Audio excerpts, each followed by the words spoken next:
নমস্কার। আজকে আমি যে কবিতাটি আবৃত্তি করব সেটি লিখেছেন নবনীতা দেবসেন। কবিতার নাম তারা খসে পড়ে। আবৃত্তি করছি আমি, আগমনী সেন। এক যে ছিল কাঠুরের ছেলে, রোজ আনে রোজ খায়। কাঠ কাটতে কাটতে কাঠ কাটতে কাটতে তার হাত ব্যথা করে, তবু কাটতে হয় কাঠ।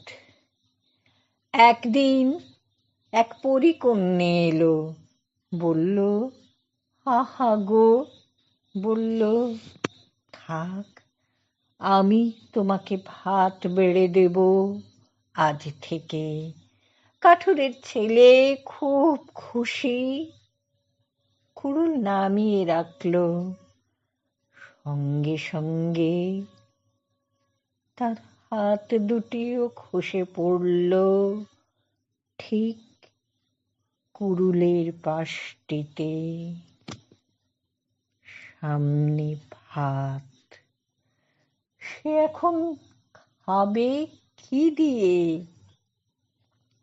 একটি মেয়ে ছিল কবিতা লিখতে লিখতে, কবিতা লিখতে লিখতে তার সাঁঝ ফুরিয়ে সকাল হয়ে যায়, সকাল মিলিয়ে যায় রাত্রিরে।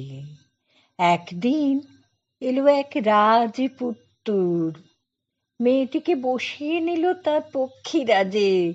বলল এসো, বলল চলে এসো, তোমার কবিতা নিয়ে, তোমার দিন নিয়ে, তোমার রাত্রি নিয়ে আমার কাছে চলে এসো। আমার কাছে দিনও পাবে, আমার কাছে সব কিছুই কবিতা। মেয়েটি খুব খুশি, কলম নামিয়ে রাখল।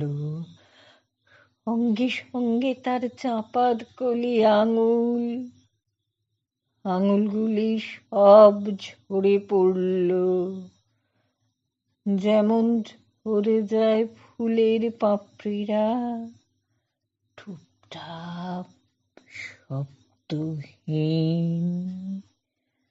ওই কলমটার